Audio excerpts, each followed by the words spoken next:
श्री गणेशाय नमः। विघ्नेश्वराय वरदाय सुरप्रियाय लंबोदराय शकलाय जगद्हिताय नागाननाय श्रुतियज्ञ विभूषिताय गौरीसुताय गणनाथ नमो नमस्ते। गणपति गजानन महाराज की जय। कुबेर भंडारी महादेव की जय। आशापुरी मात की जय। अवधूत चिंतन श्री गुरुदेव दत्त।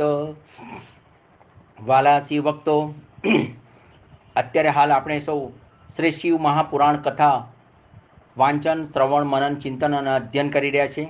હવે ફક્ત 1 કે 2 દિવસમાં જ કથા પરિપૂર્ણ થવાની છે અને છેલ્લો ભાગ જ બહુ અત્યંત રસપ્રદ, જાણવાલાયક અને શિવજી પ્રત્યે આપનો પ્રેમભાવ, શ્રદ્ધા, ભક્તિ વધારનાર છે. એનું શ્રવણ કરવા આપ સૌને નમ્ર નિવેદન કરું છું. ત્યારબાદ આપણે પરમ પૂજ્ય પ્રાતસ્મરણીય શ્રી ડોંગરેજી મહારાજની કથાનું વાંચન કરીને આપ સમક્ષ રસપાન કરાવવાનો મારો પ્રયત્ન રહેશે. તે વખતે તે શ્રીમદ ભાગવત સાંભળવા માટે પણ આપને હું ખાસ વિનંતી કરું છું. હજુ સુધી અમારી કથા સરિતા ગુજરાતી યુટ્યુબ ચેનલને સબસ્ક્રાઈબ ના કરી હોય તો સબસ્ક્રાઈબ કરવા નમ્ર વિનંતી છે. સબસ્ક્રાઈબ એક જ વખત કરવાની છે, ફરીવાર નથી કરવાની. લાઇક બટન પ્રેસ કરો અને શેર કરો આપના કુટુંબીજનો, મિત્રોને, અને પ્રેસ કરો બેલ આઇકોનમાં ઓલ ફીચર્સને. આજની કથાની શરૂઆત કરીશું. શતાક્ષી આદિદેવીની ઉત્પત્તિ કથા. મુનિઓ કહે છે કે હે જ્ઞાનીસૂત, અમે તમામ દુર્ગાનું ચરિત્ર હંમેશા સાંભળવા હેતુ તત્પર રહીએ છીએ. તેઓનું બીજું પણ અદ્ભુત તત્વ અમારી આગળ વર્ણન કરો. સુતિજી કહે છે કે રુદ્રના પુત્ર નામે દુર્ગમ બલવાન હતો. તેણે બ્રહ્માના વરદાનથી 4 વેદો મેળવ્યા હતા. તેણે દેવોથી પણ નહીં જીતાય એવું બર પ્રાપ્ત કર્યું હતું. આ બર મેળવીને તેણે પૃથ્વી તથા સ્વર્ગમાં ભયંકર ઉત્પાતો મચાવ્યા હતા. તેથી દેવો કંપી ઉઠ્યા હતા. વેદો નાશ પામ્યા હતા. દેવો સહિત બ્રાહ્મણો દુરાચારી બન્યા. પ્રજા ગરીબી બની દેવો માતા મહેશ્વરી સમક્ષ ગયા છે. દેવો કહે છે કે હે વંદનીય મહામાયા, તમે પ્રજાનું રક્ષણ કરો. આપ ક્રોધ દૂર કરો, નહીતર તેના તાપથી લોકો નાશ પામશે. તમે દુર્ગમ દૈત્યનો પણ જલ્દી નાશ કરો. તમે વેદોની ગતિને ધબકતી કરો. દેવીએ તથાસ્તુ કહ્યું. તે વખતે દુર્ગમ સ્વર્ગ નગરીને ઘેરાવ કરીને બેસી ગયો. આ દરમિયાન શિવાદેવી અનેક આયુધો સહિત તે દૈત્ય સમક્ષ આવ્યા. ત્યારબાદ દેવો તથા દાનવોનું યુદ્ધ થયું છે. રણ સંગ્રામમાં હાહાકાર મચી ગયો. જાત જાતના આયુધો રણઝણી ઉઠ્યા. ખળભળાટ મચી ગયો. આ દરમિયાન દેવીના શરીરમાંથી સુંદર સ્વરૂપોવાળી કાલી, તારા, છિન્નમસ્તકા, શ્રીવિદ્યા, ભુવનેશ્વરી, ભૈરવી, બગલામુખી, ધ્રુમાવતી, શ્રીમતી, ત્રિપુરા સુંદરી અને માતંગી એ 10 મહાવિદ્યાઓ આયુધો સહિત પ્રગટી. એ ઉપરાંત અસંખ્ય દિવ્યતમ સ્વરૂપોવાળી માતૃકાઓ પણ પ્રગટ થઈ. તેઓ બધી તેજોમય હતી, અદ્ભુત વીજળીઓ જેવી હતી. તે માતૃકાઓએ દુર્ગમ દૈત્યની 100 અક્ષોરોહિણી સેનાનો નાશ કર્યો. તે ટાણે શિવાદેવી એટલે કે મૂળદેવીએ દુર્ગમ દૈત્યને ત્રિશૂળથી ઢારી દીધો. તે બાદ શિવાદેવીએ 4 વેદો લઈને દેવોને અર્પણ કર્યા. દેવો કહે છે કે હે મા અંબે, આપે અમારા માટે અનંત નેત્રોમય સ્વરૂપ ધારણ કર્યું છે. આથી મુનિઓ આપને શતાક્ષી કહેશે. માટે આપે શાક, વનસ્પતિ, કંદમૂલ, ફળફૂલ વગેરે લોકોને પોષ્યા છે. તેથી આપનું નામ શાકંભરી રહેશે. એવું નામ પણ પ્રખ્યાત હશે. આપે દુર્ગમને માર્યો છે, તેથી આપ દુર્ગા તરીકે જાણીતા બનશો. આપને લોકો દુર્ગા, ભગવતી અને ભદ્રા કહેશે. દેવી કહે છે કે જેમ ગાય વાછરડું જોઈને વ્યાકુળતાથી દોડે છે, તેમ હું તમને જોઈને વ્યાકુળ બનીને દોડું છું. તમારે કંઈ ચિંતા કરવી નહીં. અગાઉ દૈત્યોને મેં હણેલા જ છે, તે જ રીતે ભવિષ્યમાં અસુરોને હણીશ. જે વખતે બીજા શુંભ તથા નિશુંભ દૈત્ય ઉત્પન્ન થશે, તે વખતે યશોમય એવી હું ગોપાળ કૃષ્ણમાં નંદ પત્ની વિશે યોનિથી જન્મનાર વાળું સ્વરૂપ ધારણ કરીને ઉત્પન્ન થઈશ અને તે બંને અસુરોનો નાશ કરીશ. ત્યારે લોકો મને નંદજા કહેશે. તેમજ હું ભમરાનું રૂપ ધારણ કરી અરુણ દૈત્યનો વધ કરીશ. તેથી લોકો મને ભ્રામરી કહેશે. તેમજ ફરી ભીમ એટલે કે ભયંકર સ્વરૂપ ધારણ કરી હું રાક્ષસોને ખાઈ જઈશ. ત્યારે લોકો ભીમાદેવી કહેવાઈશ. પણ સઘળા તમામ સ્વરૂપોમાં વ્યક્તિ તો એક જ છે. શતાક્ષી દેવી દયાળુ દેવતા આ પૃથ્વી પર કોઈ નથી. જે મહેશ્વરી દયાળુઓએ દુઃખી જોઈ 9 દિવસ સુધી રડતા હતા. આ ભગવતી મહેશ્વરી દેવીમાં ઉમાદેવીની આ સંહિતાનું જે મનુષ્ય શ્રદ્ધાભાવથી શ્રવણ કરે છે તે સુખદાયી બને છે. માં ઉમાદેવીની આ સંહિતા મનુષ્યને પ્રત્યેક રીતે ફળદાયી બનાવે છે અને પ્રગતિ તરફ ગતિ કરાવે છે. ઉમા સહિત સદાકાર સાંભળવી અને તેનો અવશ્ય પાઠ કરવો જોઈએ. શ્રી શિવ મહાપુરાણમાં ઉમા સંહિતા સમાપ્ત. બોલો શ્રી હર હર મહાદેવ કી જય. હવે કૈલાસ સંહિતાનું આપણે વાંચન મનન ચિંતન કરીએ છીએ. ઋષિઓ કહે છે કે અનેકવિધ આખ્યાનો સાથે અતિ સુંદર સંહિતા અમે સાંભળી. હવે સદાશિવનું તત્વજ્ઞાન વધારનાર કૈલાસ સંહિતા અમને તમે સંભળાવો.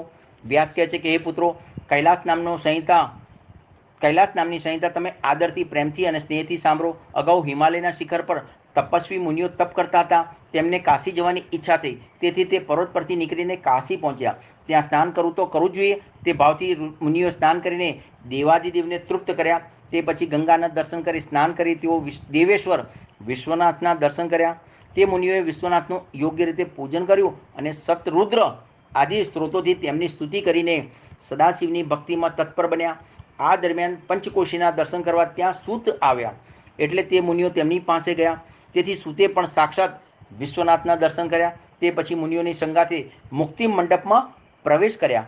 પછી મુનીશ્વરોએ તેમને સંતુષ્ટ હૃદયવાળા જાણી એ પ્રસંગને લગતું વચન કહેલ કે હે વંદનીય વ્યાસના શિષ્ય સૂતજી, કૃપા કરીને આપ શ્રી મહેશ્વરના પરમ ભાવ એટલે પ્રણવના અર્થ ઉત્તમ કૃપા કરીને તમે અમોને કહો. સૂતજી કહે છે કે હે વંદનીય મુનિઓ, પરાશરના પુત્ર ગુરુ વ્યાસે નેમિષારણ્યમાં વસતા મુનિઓને જે ઉપદેશ કર્યો હતો તે હું તમને કહું છું, જે સાંભળવાથી શિવ ભક્તિ વધારે દ્રઢ બને છે. અગાઉ તમામ સિદ્ધોએ સેવેલા નેમિષારણ્ય ક્ષેત્રમાં ઋષિઓ છે, તેઓ તપ કરતા હતા. તેમનો ભાવ જોઈને વ્યાસજી પ્રગટ થયા. તેમણે વ્યાસને સત્કાર્યા. મુનિઓએ તેમને શ્રેષ્ઠ આસન આપ્યું. વ્યાસ આસને આરૂઢ થયા છે. ત્યારે વ્યાસજી કહે છે કે હે વંદનીય બ્રાહ્મણો, સાચે પ્રણવ એટલે કે ઓમકારના અર્થનો પ્રકાશ કરનારું શિવ સંબંધી જ્ઞાન અતિ દુર્લભ છે. તેથી હું દેવ ઉમામહેશ સંવાદથી પુરાતની ઇતિહાસ આપ સૌને કહું છું. અગાઉ સમસ્ત જગતના માતા પિતા દક્ષપુત્રી સતીદેવીએ પિતાના યજ્ઞમાં શિવનિંદાના પ્રસંગથી શરીર છોડ્યું હતું અને તેમના પ્રભાવથી તે દેવી હિમાલય પર્વતના પુત્રી થયા હતા. તેમણે નારદના ઉપદેશથી સદાશિવ માટે તપ કર્યું હતું. તે પછી દેવેશ્વર મહેશે તેમની સાથે વિવાહ કર્યા. એકવાર કૈલાસ શિખરે મહેશ અને ઉમા બેઠા હતા. ત્યારે ઉમાજીએ કહ્યું કે હે ભગવાન, હે સર્વજ્ઞ દેવ, મેં આપની નિંદા થતાં દેહ છોડીને હિમાલયની પુત્રી રૂપે થઈ છું. મહાદેવ કહે કે તમે ધન્ય છો. કૈલાસના શિખર પર જઈને મહાદેવે દીક્ષાના વિધાનરૂપ અનુક્રમણે પ્રણવ વગેરે મંત્રો શ્રી પાર્વતીને કહ્યા. એ મંત્રો કહીને શ્રી મહાદેવે પાર્વતી દેવીને શુદ્ધાત્મામાં સ્થિતિવાળા કર્યા હતા. ત્યાર પછી શિવજી પાર્વતીને લઈને બગીચામાં ગયા. ત્યાં તેમણે પાર્વતીજીને શણગાર્યા. શ્રીદેવી કહે છે કે હે દેવી, આપે પ્રણવ સહિત મારા મંત્રો મને ઉપદેશ્યા છે, જેમાં પ્રથમ હું પ્રણવનો અતિ નિશ્ચયાત્મક અર્થ સાંભળવા ઈચ્છું છું. પ્રણવ કેવી રીતે ઉત્પન્ન થયો? ત્યારે પરમેશ્વર કહે છે કે હે દેવી, તમે જે કંઈ જાણવા ઈચ્છો છો તે તમામ હું કહીશ, જેને સાંભળવાથી જીવ સાક્ષાત શિવ થાય છે. પ્રણવના અર્થનું પૂર્ણ જ્ઞાન એ જ મારું સ્વરૂપ જ્ઞાન છે. પ્રણવ નામનો એ મંત્ર સર્વ વિદ્યાઓનું બીજ છે. એ પ્રણવ મંત્રને વડના ઝાડના બીજની જેમ અતિ સૂક્ષ્મ તથા વિશાળ અર્થવાળો જાણવો. એ જ વેદોનો પણ આદિ, વેદના સારૂપ તથા મારા રૂપ છે. ત્રણ ગુણોથી રહિત તેમજ સર્વ જાણનાર, સર્વનો સ્રષ્ટા તથા સર્વવ્યાપી પ્રભુ હું સદાશિવ ઓમ એવા એકાક્ષર મંત્રમાં સદૈવ રહેલો છું. માટે તે ઓમ એક અક્ષર બીજ જ છે, સર્વ અર્થને સાધનાર છે અને તે જ ઓમથી શિવ પ્રથમ સમગ્ર જગતને રચે છે. અગર તે પ્રણવ સદાશિવ જ છે અને શિવ જ પ્રણવ કહેવાય છે. આ પ્રણવ મંત્ર જ મૃતકના આત્માને શાંતિ બક્ષે છે.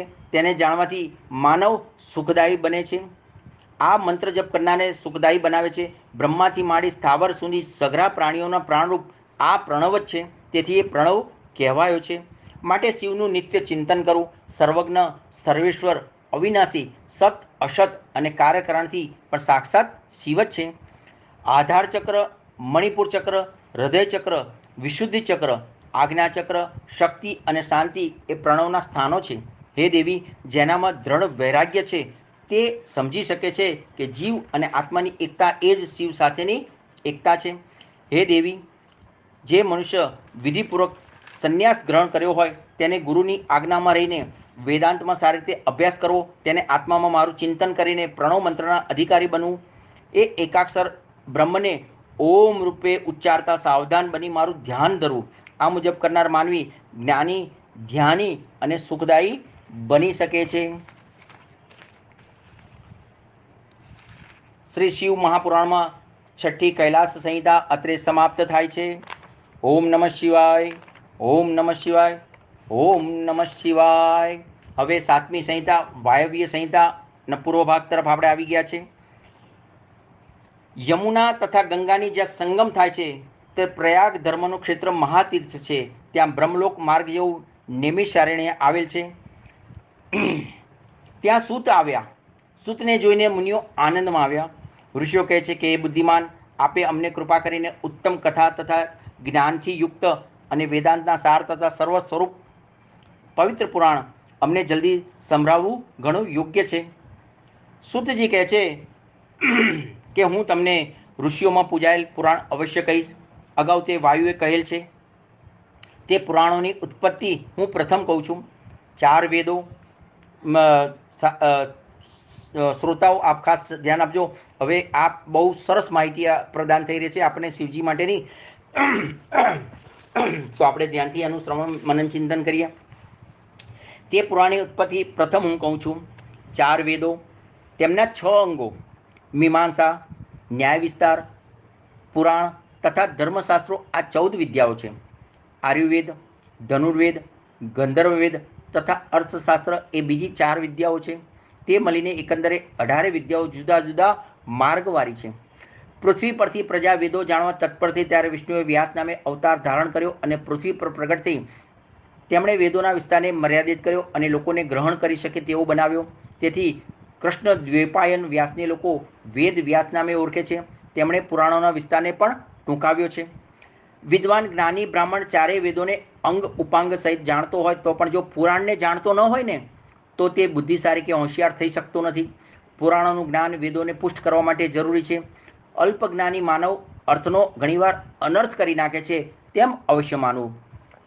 સર્ગ, પ્રતિસર્ગ, વંશ, મન્વંતરો અને વંશાનુચરિત એ 5 પુરાણના લક્ષણો છે જેની રચના બ્રહ્માજીએ કરી છે। તેની સંખ્યા 18 છે। હવે 18 પુરાણોનું નામ વાંચું છું।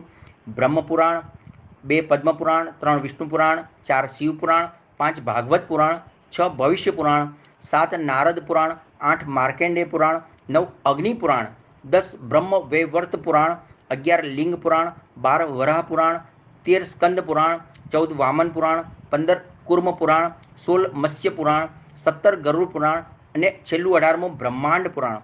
તે પૈકીનું ચોથું શિવ મહાપુરાણ સદાશિવ સંબંધિત સર્વજ્ઞાનથી સભર છે। શિવ પુરાણમાં કહેલા ધર્મ વડે લોકો શિવ ભક્ત બને છે। દેવોની મુક્તિ પણ શંકરનો આશ્રય કરવાથી થાય છે, તેથી તેને વેદ તુલ્ય માનવામાં આવે છે। તેના વિભાગો પણ નોંધનીય છે।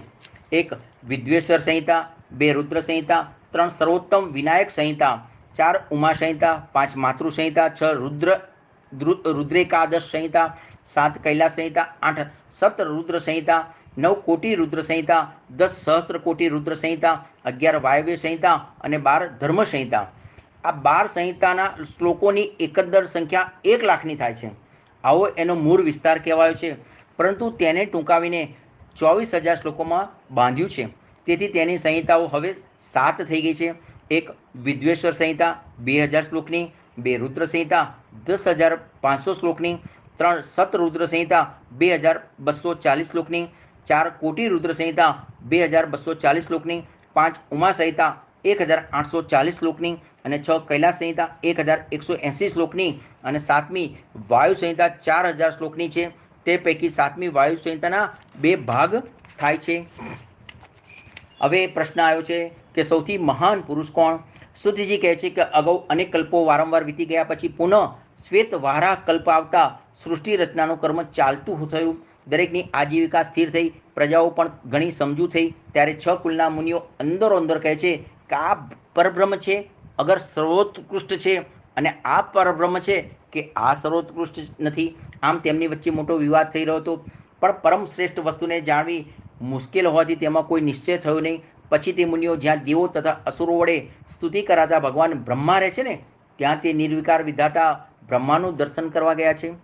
મુનિઓએ તે બ્રહ્માના દર્શન કર્યા। તેઓ આદરથી કહે છે કે 3 મૂર્તિ સ્વરૂપ હોય સૃષ્ટિ સ્થિતિ તથા લયનું કારણ આપને નમસ્કાર હો।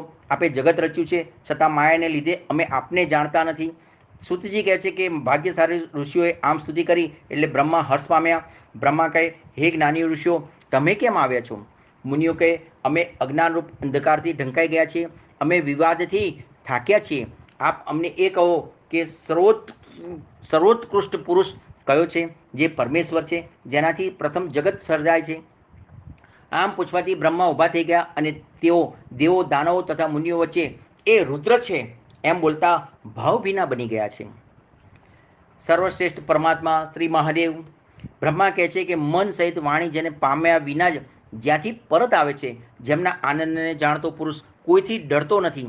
બ્રહ્મા, વિષ્ણુ, રુદ્ર, ઇન્દ્ર આદિ સર્વ જગત, 5 મહાભૂતો તથા સર્વ ઇન્દ્રિયો સાથે જેના વડે પહેલાં ઉત્પન્ન થાય છે, જે કારણોના સ્રષ્ટા, અગર ધારણ પોષણ કરનાર તથા ધ્યાન કરનાર પરમ કારણરૂપ છે, જેમના સિવાય કોઈથી પણ ઉત્પન્ન થતું નથી, તેથી તેઓ તમામ ઐશ્વર્યથી યુક્ત હોય તેઓ સર્વેશ્વર છે. તે શંભુ હૃદયમાં ધ્યાન ધરવા યોગ્ય છે, જેમને સૌથી પહેલાં મને પુત્ર તરીકે ઉત્પન્ન કર્યો છે. તેમની કૃપાથી જ મેં પ્રજાપતિ પદ પ્રાપ્ત કર્યું છે. જે ઈશ્વર વૃક્ષની જેમ સ્તબ્ધ અગર નિશ્ચલ છે, તે એક જ આકાશમાં રહે છે, અને જે મહાત્મા પુરુષ વડે આ સમગ્ર વિશ્વ પૂર્ણ છે. બ્રહ્માએ સૂર્ય સામું એક ચક્ર છોડ્યું. તે જ્યારે એક શિલાની સપાટીએ જઈને સ્પર્શ્યું, પછી મધુર જરવાળા વનમાં જઈને પડ્યું. તે વન નૈમિષનાથ નામે પ્રખ્યાત થયું. એ વનને મુનિઓ સેવવા લાગ્યા. તે અનેક યક્ષો, ગંધર્વો અને વિદ્યાધરોથી વ્યાપ્ત બન્યું છે. અગાઉ વિશ્વને સર્જવા માટે પ્રજાપતિઓએ નૈમિષ વનમાં દિવ્ય યજ્ઞનો આરંભ કરેલો. આ સ્તર અતિ દિવ્યતમ છે. હવે નૈમિષારણ્યમાં મુનિઓ સમક્ષ વાયુનું સંભાષણ જોઈએ. સુતજી કહે છે કે વન વિસ્તારમાં અતિ તીક્ષ્ણ વ્રતો કરતા મુનિઓએ તે કાળે સદાશિવનું પૂજન કરતા યજ્ઞ આરંભેલો હતો, અને તે વખતે ત્યાં વાયુ આવ્યો હતો. વાયુદેવને આવેલા જોઈને તમામ મુનિઓ હર્ષપૂર્વક ઊભા થયા અને આકાશપુત્ર વાયુને પ્રણામ કરીને તેમનું સ્વાગત કરીને ઉત્તમ આસન આપ્યું અને શ્રદ્ધાપૂર્વક તેમનું પૂજન કર્યું. વાયુ કહે છે કે હે બ્રાહ્મણો, તમારો યજ્ઞ તો ઠીક ચાલે છે ને? કોઈ દેવ શત્રુએ હરકત કે વિઘ્ન ઊભા કર્યા નથી ને? તમારો મહાયજ્ઞ સમાપ્ત થયો છે, તો હવે શું કરવા ધારો છો? ત્યારે મુનિઓ કહે છે કે આપ અહીં પધાર્યા તેથી આનંદ થયો છે, અમારું કલ્યાણ થયું છે. અમે અગાઉ વિવાદમાં ગરકાવ બન્યા હતા અને તેથી પિતામહના શરણે ગયા હતા. તેઓ કહે છે કે રુદ્રદેવ સર્વથી અધિક છે, પરંતુ તેમનું સ્વરૂપ યથાર્થપણે વર્ણવી શકાય તેવું નથી. તેમની કૃપા હોય તો તેમની ભક્તિ થાય છે, તેથી શાંતિ અને મોક્ષ પ્રાપ્ત થાય છે. રુદ્રદેવની કૃપા મેળવવા બ્રહ્મદેવના આદેશથી અમે અત્રે નૈમિષારણ્યમાં આવ્યા છીએ. હવે આપ અમને રુદ્રદેવનું યથાર્થ સ્વરૂપે જ્ઞાન આપો. એવું વૃત્તાંત સાંભળીને વાયુદેવ પ્રસન્નચિત્ત થયા. તેમણે મુનિઓની વિટરાઈને ત્યાં સ્થિતિ કરી, એટલે તેમનો ભાવ વધારવા એ વ્યાપક વાયુએ સૃષ્ટિ આદિદેવ શંકરનું ઐશ્વર્ય તેમને ટૂંકમાં જણાવ્યું. શિવ તત્વજ્ઞાન વિશેનું વિવેચન. સુતજી કહે છે કે નૈમિષારણ્યમાં રહેલા મુનિઓએ તે સદભાગ્યશાળીઓ પ્રભુ એટલે કે પવન વાયુને વંદન કરીને આમ કહે છે કે ઈશ્વર વિશેનું જ્ઞાન તમે કેવી રીતે પામ્યા? બ્રહ્મા પાસેથી તમને શંકર ભગવાન ઉપર ભાવ કઈ રીતે થયો? ત્યારે વાયુદેવ કહે છે કે બ્રહ્માએ સૃષ્ટિનું સર્જન કરવા હેતુ લાંબુ તપ કર્યું હતું. તેમના એ લાંબા તપથી પ્રસન્ન થઈને ભગવાન સદાશિવે કુમારનું રૂપ ધારણ કર્યું હતું. તેઓ શ્વેત નામે મુનિ થઈને બ્રહ્માને દર્શન દીધા. બ્રહ્માએ તેમને વંદન કર્યા અને વેદના સારૂપ ગાયત્રી સહિતનું જ્ઞાન મેળવ્યું. તે થકી બ્રહ્માએ સ્થાવર જંગમ સૃષ્ટિનું સર્જન કર્યું.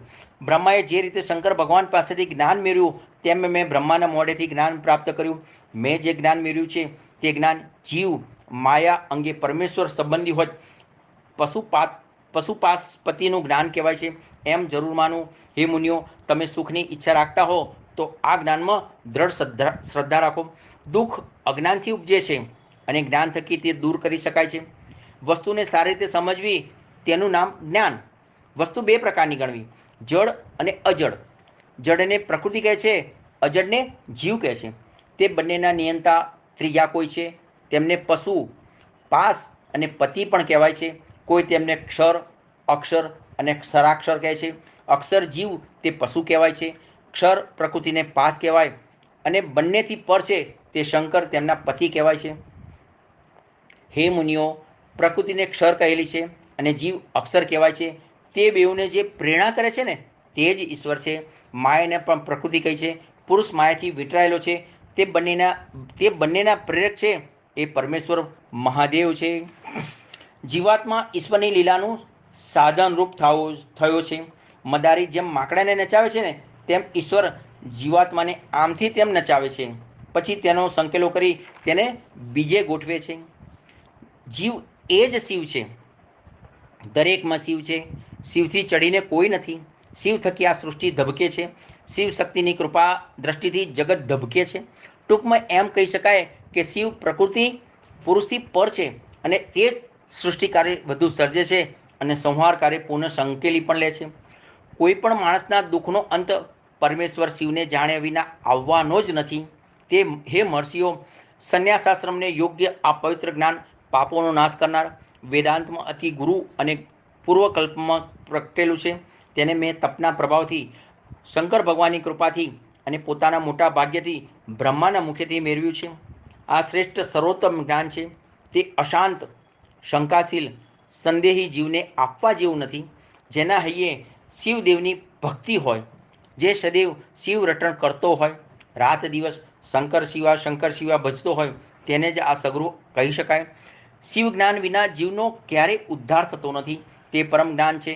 ગુરુ કૃપા પામેલા શિષ્યને જ આ ગૂઢ જ્ઞાનના અર્થો સમજી શકાય છે અથવા સમજાવી શકાય છે. હવે રુદ્રના પ્રાગટ્યનું વિવેચન આવે છે. વાયુ કહે છે કે પ્રત્યેક કલ્પમાં રુદ્રનું પ્રાગટ્ય થાય છે. તેમ અવશ્ય માનવું. તેનું કારણ હું કહું છું કે પ્રત્યેક કલ્પમાં બ્રહ્માંડમાંથી ઉત્પન્ન થતા બ્રહ્મા પ્રજાઓ સર્જીને પ્રાણીઓની વૃદ્ધિ નહીં થવાના કારણે ખૂબ જ નિરાશ અને દુઃખી થઈને તેઓ મૂંઝાયા હતા. તેથી તેમના દુઃખના નિવારણ અને શાંતિ હેતુ તથા પ્રજાઓની ખૂબ વૃદ્ધિ થાય તે માટે તે કલ્પમાં રુદ્ર ગણોના અધિપતિ અને કાલ સ્વરૂપ રુદ્રદેવ પરમેશ્વર મહાદેવને પ્રેરણા કૃપાથી બ્રહ્માની પાછળ તેમના પુત્ર રૂપે પ્રગટ થઈ સદાશિવ નીલ લોહિત સ્વરૂપે બ્રહ્મા પર કૃપા કરે છે. આ રીતે રુદ્રની કૃપાને પરિણામે દરેક કલ્પમાં બ્રહ્માની પ્રજા સૃષ્ટિ વૃદ્ધિ કરતી પ્રવાહ રૂપે હંમેશા રહે છે. વાયુ કહે છે કે જે વખતે બ્રહ્માએ સર્જેલી પ્રજાઓ ચોક્કસ સંખ્યાથી વૃદ્ધિ નહીં પામી અથવા વધી નહીં, તે સમયે બ્રહ્માએ મૈથુનથી ઉત્પન્ન કરનારી સૃષ્ટિ રચવા વિચાર્યું, પરંતુ ઈશ્વર થકી સ્ત્રીઓનો સમુદાય થયો ન હતો. તેથી મૈથુનની સૃષ્ટિ રચવા બ્રહ્મા સમર્થ થયા ન હતા. તેથી તેમણે તપ કરવાનો વિચાર કર્યો. બ્રહ્માએ હવે તપ આરંભ્યું. તપના પ્રતાપે અને પ્રભાવે શિવજી પ્રસન્ન થયા. તેમણે અર્ધનારીશ્વરનું રૂપ ધારણ કર્યું. વાયુ કહે છે કે ત્યારબાદ ખૂબ જ પ્રસન્ન થયેલા પરમેશ્વર દેવ મહાદેવે મોટા મેઘ જેવી ગર્જનાવાળી, મધુર, ગંભીર, સુખદાયક, સુંદર વર્ણોવાળી અતિશય મધુર વાણીથી બ્રહ્માને કહ્યું કે હે વસ્તુ, હે મારા પુત્ર બ્રહ્મા, તમારી વાત તથા તેનું મહાત્મય મારાથી અજાણ નથી. હું પ્રસન્ન થયો છું. હું તમારું ઈચ્છિત ફળ આપું છું. તે પછી સદાશિવે પોતાના શરીરમાંથી દેવીને સર્જ્યા, જે દેવીને બ્રહ્મવેતાઓ શિવની પરમાશક્તિ કહે છે, જેમના થકી જન્મ, મૃત્યુ તથા વૃદ્ધાવસ્થા વગેરે વિકારો છે જ નહીં, જે ભવાની સદાશિવના શરીરમાંથી પ્રગટ્યા છે અને જ્યાંથી એટલે કે જેમને પહોંચ્યા વિના વચ્ચેથી જ મન તથા ઇન્દ્રિયો સહિત વાણી પાછી ફરે છે. તે ભગવતી શિવા પોતાના પતિ સદાશિવના દેહમાંથી પણ પ્રગટ્યા હોય તેમ એ વેરા દેખાયા હતા. ખરું જોતા તો ભગવતી પણ સદાશિવની માફક તેમની સાથે રહેલા અજન્મા છે. બ્રહ્મા આ દિવ્યતમ સ્વરૂપને હાથ જોડીને કહે છે કે હે જગતમયી દેવી, સર્વ શક્તિઓ આપ થકી જ થાય છે. તેથી હું આપને પ્રાર્થના કરું છું.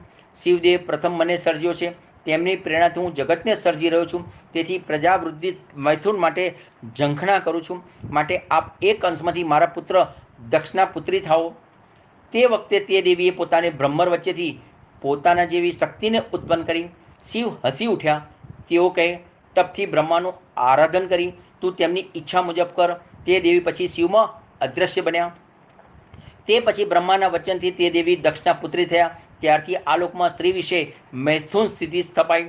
હે બ્રાહ્મણો, તે મારી મૈથુન થકી પ્રજા સૃષ્ટિ ચાલુ થઈ.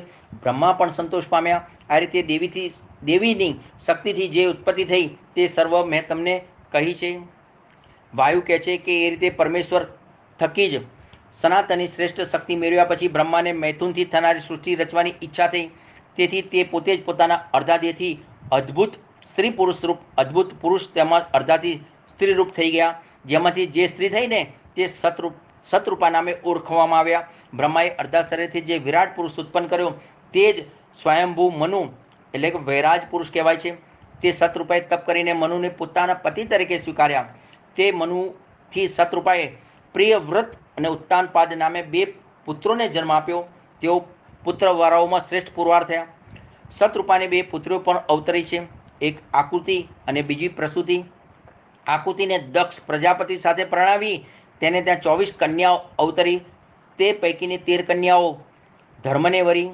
બાકીની 11 કન્યાઓને અનુક્રમે ભૃગુ, શંકર, મરીચી, અંગિરા, પુલહ, ક્રતુ, અત્રિ, વશિષ્ઠ, અગ્નિ અને પિતૃઓ સાથે પરણાવી. આ ઋષિ સર્ગ ટૂંકાણમાં કયો છે તે વિસ્તારથી કેવો સરળ નથી. હે વંદનીય બ્રાહ્મણો, આ વંશનો પછી ઘણો જ વિસ્તાર થયો છે. પૃથ્વી પણ ભરાઈ ગઈ છે. ઋષિઓના કુળ અને ગોત્ર ઉપગોત્રની સંખ્યા પણ જોવા જોઈએ તો કરોડોની થવા જાય છે.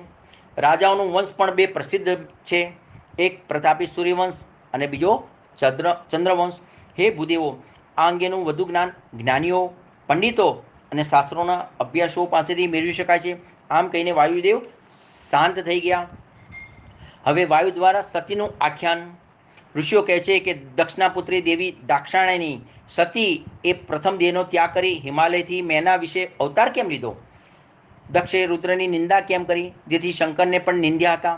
અગાઉ શિવના શ્રાપથી દક્ષ ચાક્ષુષ મન્વંતરમાં કેમ ઉત્પન્ન થયો હતો?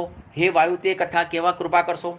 ત્યારે વાયુ કહે છે કે દક્ષનું વર્તન દેવીને દૂષણ લગાડનારું હતું. તેના પાપ અને પ્રમાદથી આમ બન્યું છે.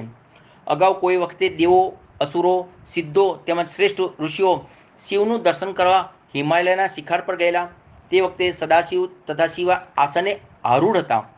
તેમના દર્શન કરીને દેવો તો ધન્ય બન્યા, પણ દક્ષ પણ ત્યાં જ હતા. તેઓ દેવીને પોતાની પુત્રી તરીકે જોતા રહ્યા.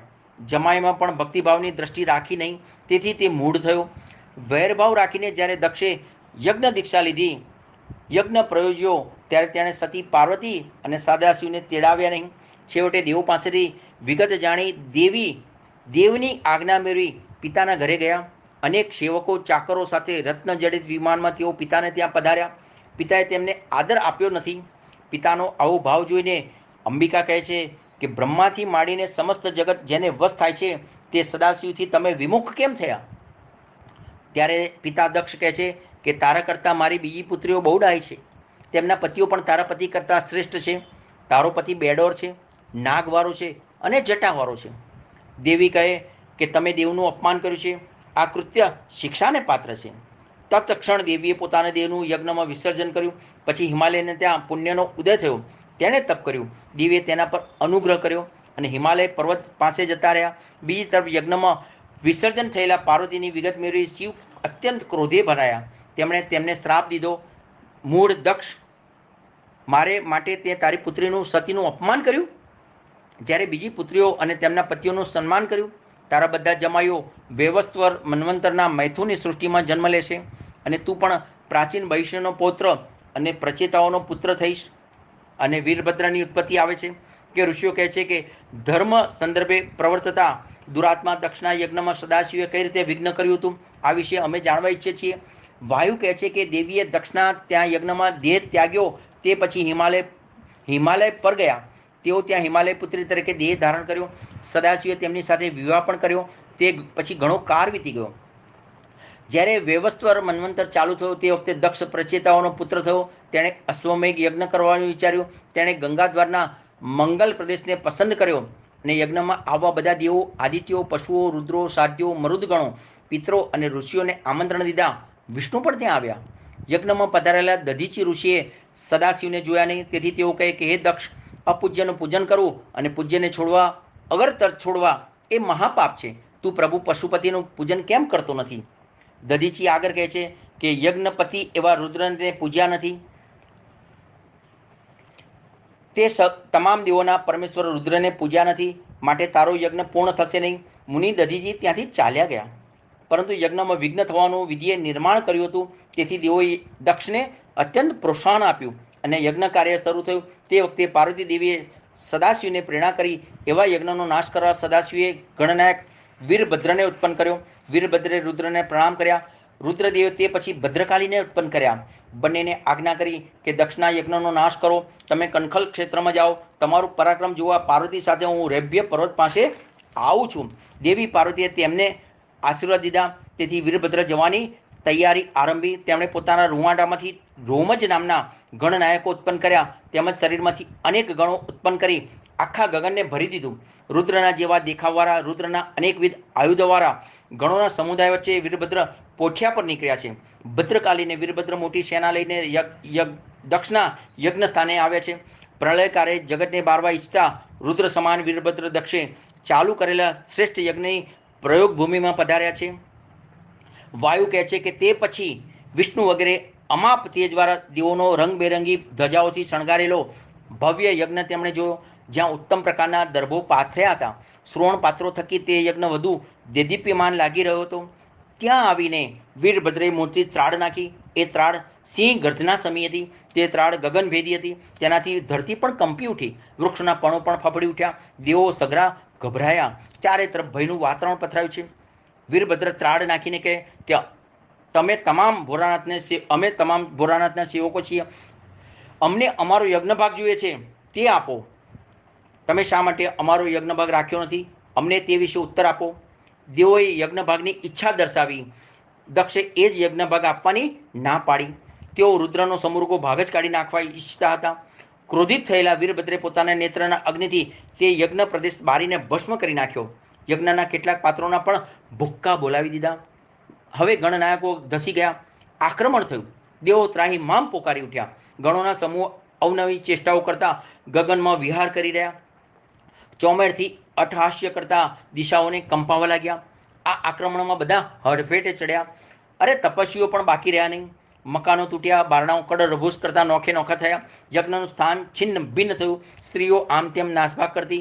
અરે રે, ઓ નાથ, અમને બચાવો! હા પુત્ર, હા પિતા, હા દીકરી! અરે રે, આમ પોકારો પાડવા લાગી. દરેક જણ ડરેલ ફફડેલ દશામાં નાસપાસ કરતા હતા. તેઓ ચિત્કારો નાખતા હતા.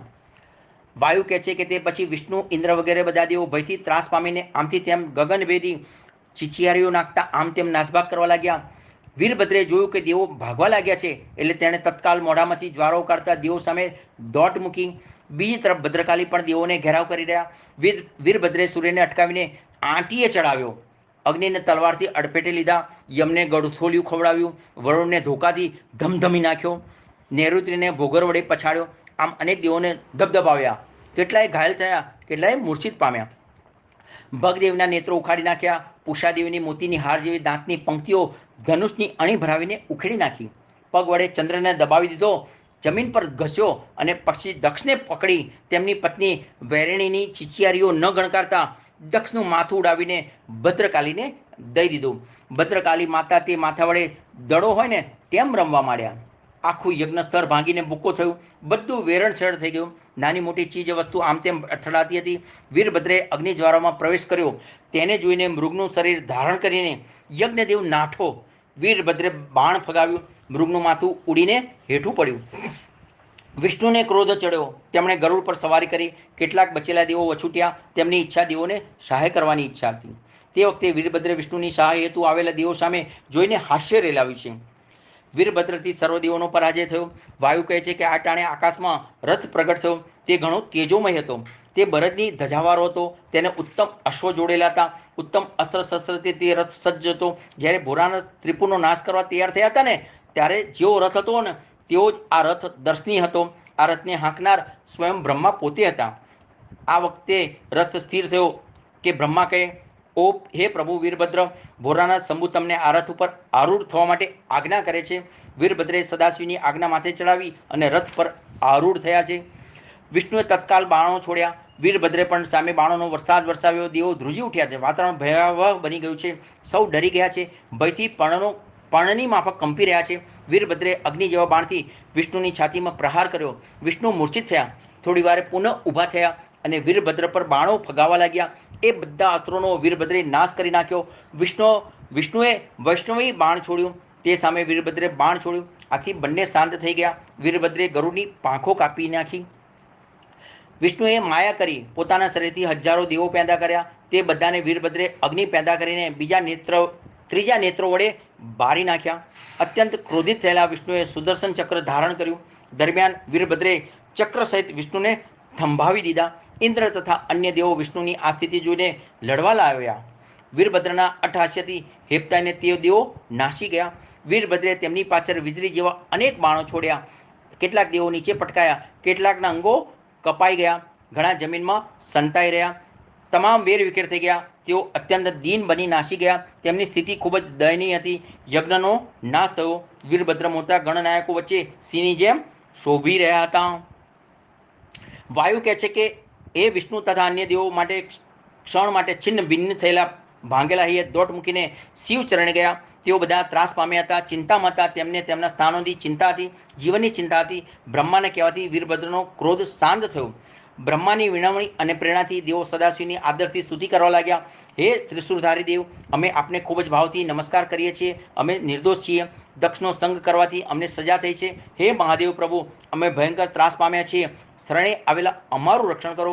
વીરભદ્રને સદાશિવે આજ્ઞા કરી, તેથી દેવોને બંધનમાંથી મુક્ત કર્યા. તેઓ ભોળાનાથને સાષ્ટાંગ પ્રણામ કરી રહ્યા. તેમની સ્તુતિ સાંભળીને કહે કે તમે ડરશો નહીં. તમારા ઉપર કૃપા કરવા માટે જ મેં તમને શિક્ષા કરી હતી. હવે તમે ભયથી મુક્ત છો. આથી દેવો ઘણા હર્ષ પામ્યા. તેઓ ફરી પ્રાર્થના કરવા લાગ્યા.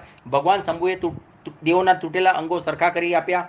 દક્ષનું મુખ પાપ અનુસાર બોગડાનું બનાવી દીધું. તેથી દક્ષ જીવતો થઈ ઉઠ્યો. તે મહાદેવની સ્તુતિ કરવા લાગ્યો. સદાશિવે તેને પોતાનો ગણનાયક બનાવ્યો. બ્રહ્માએ સ્તુતિ કરી, હે પ્રભુ, તમારી શક્તિનો ખ્યાલ આવ્યો છે.